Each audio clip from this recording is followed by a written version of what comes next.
সম্মানিত দর্শকবৃন্দ, আসসালামু আলাইকুম। Welcome back to my channel. দর্শকবৃন্দ, আজকের পর্বে আপনাদের জন্য তৈরি করছি ঈদের স্পেশাল বিফ রেজালা। অনেকের ধারণা বিয়ে বাড়ির বিফ রেজালাই বেশি টেস্টি হয়, ঘরে তৈরি করলে বিয়ে বাড়ির মতো স্বাদ হয় না। কিন্তু আমি গ্যারান্টি দিয়ে বলতে পারি দর্শকবৃন্দ, আমার এই রান্না দেখে আপনারা রান্না করে খেয়ে বলবেন বিয়ে বাড়ির থেকেও বেশি স্বাদ হবে।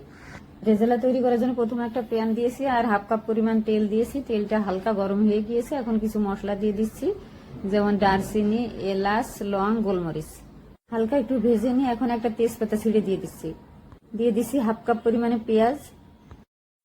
দর্শকবৃন্দ, পেঁয়াজ বেশি বাদামি করে ভাজলে তরকারির রং কালো হয়ে যায়, তাই হালকা বাদামি হয়ে গেলে তখন আমি শুকনো ইনগ্রেডিয়েন্ট দিব। এই জন্য আমি কিছুটা পানি দিয়েছি, গরম পানি, পাশের চুলায় পানি গরম করতে দিয়েছি। ওখান থেকে সামান্য পরিমাণে পানি দিয়ে দিলাম। আর এখন আমি শুকনো ইনগ্রেডিয়েন্ট গুলো দিব।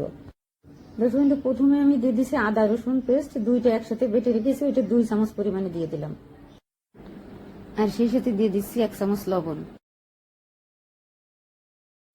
দিয়ে দিচ্ছি হাফ চামচ হলুদ, আর সেই সাথে দিয়ে দিচ্ছি 1 টেবিল চামচ পরিমাণ ধনের গুঁড়া, 1 চামচ পরিমাণে শুকনা মরিচের গুঁড়া দিয়ে দিচ্ছি। দর্শকবৃন্দ, সব মশলাগুলি ভালো করে কষিয়ে নিয়ে আমি আর কিছুটা গরম পানি দিয়ে দিচ্ছি। গরম পানি দিয়ে আমি খুব ভালো করে কষিয়ে নিলাম, কারণ দর্শকবৃন্দ, কষানো ভালো না হলে তরকারির স্বাদ ভালো হয় না। তো আমি কষিয়ে নিয়ে এখন আমি দিয়ে দিচ্ছি গরম মশলার গুঁড়া হাফ চামচ।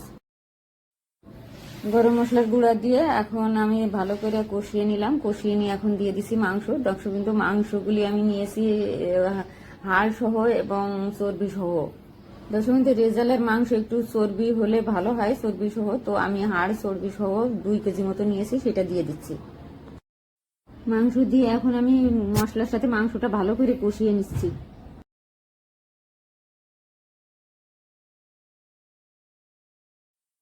এখন আমি দিয়ে দিচ্ছি জয়ফল জয়ত্রী 1 চামচের 8 ভাগের 1 ভাগ জয়ফল জয়ত্রীর গুঁড়া দিয়ে এখন আমি হচ্ছে যে কিছুক্ষণ নেড়ে ঢাকনা দিয়ে ঢেকে দিব 30 মিনিটের জন্য।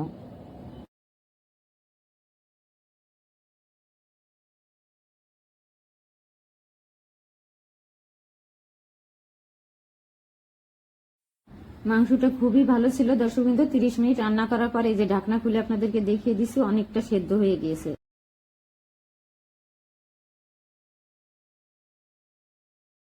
দর্শকবৃন্দ, দেখতে পাচ্ছেন 2টা কাজু বাদাম, 4টা কাঠবাদাম আর কয়েকটা পিনাট আমি এখানে বেটে এক সাইডে ঢেকে রেখে দিলাম। আর এখন আমি দিয়ে দিচ্ছি টক দই। টক দইটা আমি ভালো করে ফেটে নিয়েছি। তো আমি 1 চামচ দিয়ে দিলাম, আর 1 চামচ 2 চামচ, টোটাল আমি হাফ কাপ মতো দিয়ে দিলাম দর্শকবৃন্দ।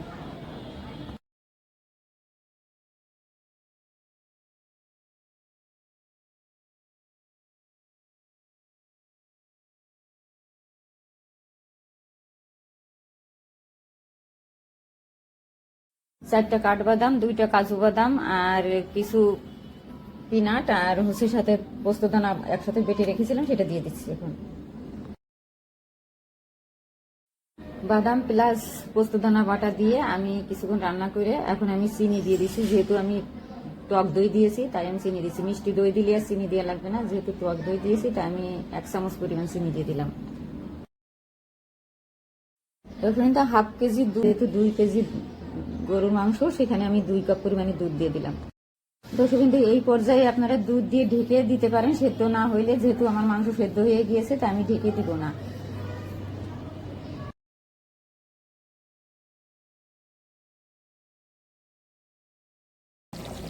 এখন আমি 4-5টা কাঁচামরিচ দিয়ে দিচ্ছি দর্শকবৃন্দ। দি গার্ডের কেওড়া ওয়াটার দর্শকবৃন্দ আমি 1 চামচ পরিমাণে দিয়ে দিচ্ছি।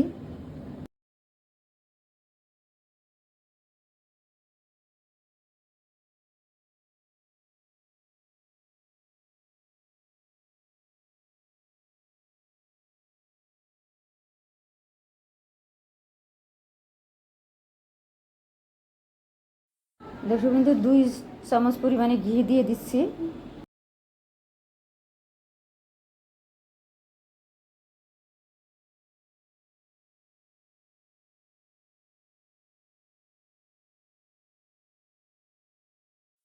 কিছু পেঁয়াজ বেরেস্তা দিয়ে দিচ্ছি। আর দর্শকবৃন্দ, আমি অফ ক্যামেরায় কিছু কিশমিশ দিয়েছিলাম এক মুঠো, আমি আপনাদেরকে আবার দেখিয়ে দিচ্ছি।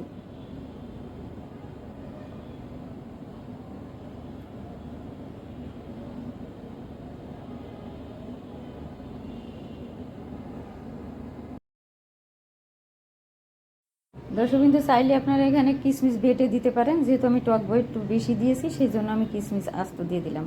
অলমোস্ট ডান দর্শকবৃন্দ। এখন আমি চুলা অফ করে দিলাম, কারণ হচ্ছে যে যতটুকু ঝোল আছে অফ করার পরে এটুকু টেনে যাবে।